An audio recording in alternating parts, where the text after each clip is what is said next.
লিটন, হ্যাঁ ভাই, ভালো আছো? আলহামদুলিল্লাহ। কি করো এটি? আজ এই কাজ করলাম আজকে। হচ্ছে?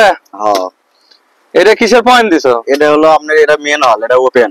ও মানে এটা ম্যান হল, হ্যাঁ, এটা ওপেন। হ্যাঁ, আর ওটা তো মনে হয় ক্লিন আউট। এটা হলো ক্লিন আউট, এটা হলো আপনার সাফায়া। সাফায়া মানে এখানকার যে পানি টানি সেটা যাওয়ার জন্য, ঠিক আছে না? হ্যাঁ। কি দিয়ে করছো? ওয়াই দিয়ে করছো না স্যানিটারি দিয়ে করছো? ওই দে, এই যে। ওয়াই দিয়ে না? হ্যাঁ, মাশাআল্লাহ, ভালোই হয়েছে। ওই দে। এই যে আমরা কি জন্য 6 ইঞ্চি পাইপ দেই সেটা আজকে দেখার জন্য। এই যে আজকে দেখার জন্য। তাহলে এটা মোটামুটি পানিও কমা দিছো, ওর ভিতরে টেস্টিং হচ্ছে, মানে লিক আছে কিনা হ্যাঁ, সেটা দেখার জন্য, তাই তো? হ্যাঁ। আচ্ছা, ওইদিকে যাও দেখি। এই যে, এদিকে আসেন, এটা হলো হাম্মাম। এটা হলো বাথরুম, হ্যাঁ, ঠিক আছে? হ্যাঁ, এটি পয়েন্ট ছাড়ছো কয়টা? দুটি। এই যে একটা ছাড়ছো আর এই একটা ছাড়ছো। হ্যাঁ, এটা সার্চি হলো আপনার হলো আরবি আছে, এটা এখানে একটা আরবি আছে। আরবি আছে, সেটার আচ্ছা। জন্য এটা লাহালা। আর আচ্ছা, এটা হলো আপনার এই হাম্মামের পানি নামার জন্য ওয়াশ শাটার, মানে ওয়াইস স্টার্টার হলো একটা, আর এটা হলো কুরসি আরবি। আরবির জন্য এটা। তো কুরসি আরবি তো পিঠের পরে লাগানো লাগবে নাকি? হ্যাঁ, এখানে একটা 45 লাগে, আর এখানে আসবে, এখানে আসবো। এখানে আসবে। তার মানে এখন তো আর বাথরুম ঢালাই হচ্ছে না? না, বাথরুম ঢালাই হচ্ছে না, এইজন্য খালি সাদা মেরে তুলছে, তাই তো? হ্যাঁ। আচ্ছা, তাহলে ওটা হলো আরবি আর এটা হলো ওয়াইস স্টার্টার। এখানে পয়েন্ট এই দুটেই। আর বরাবর বাইরে বরাবর একদম বাইরে চলে গেছে। লেভেল আছে দেখি, 100 আছে, লেভেল আছে।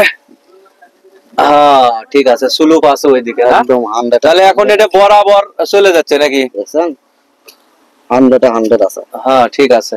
তাহলে এখন এই সোজা এটা এই যে 6 ইঞ্চি দিয়ে আমাকে প্রথমে যে আমরা ভীমের মধ্যে 6 ইঞ্চি দিছিলাম, আচ্ছা, কি কারণে দিছি সেটা আজকে এই যে এখন এর ভিতর দিয়ে আমরা খুব সুন্দর করে পাইপ গুলো বার করে নিয়ে যাইতেছি। এই যে দেখতে পাচ্ছেন এই যে পাইপ এখান থেকে এখন 6 ইঞ্চির সাথে কানেকশন হবে, ঠিক আছে না?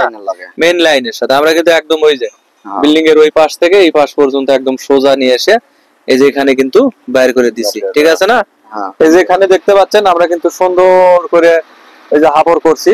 এটা বরাবর কিন্তু হাফড় করা আছে। ওই যে লাইন দেখতেছেন, চলেন একটু গরজ যায় দেখাই। এই যে দেখেন ভীমের ভেতরে কেন পাইপ দিছি। ভীমের ভেতরে কিন্তু পাইপ, ওখানে একটা এলবো দেওয়া আছে। এই যে পাইপ ভীমের ভেতর, এটা কিন্তু একদম বলের লাইন, ডাইরেক্ট উপরে চলে যাব একদম ভেতর দিয়ে, তাই না?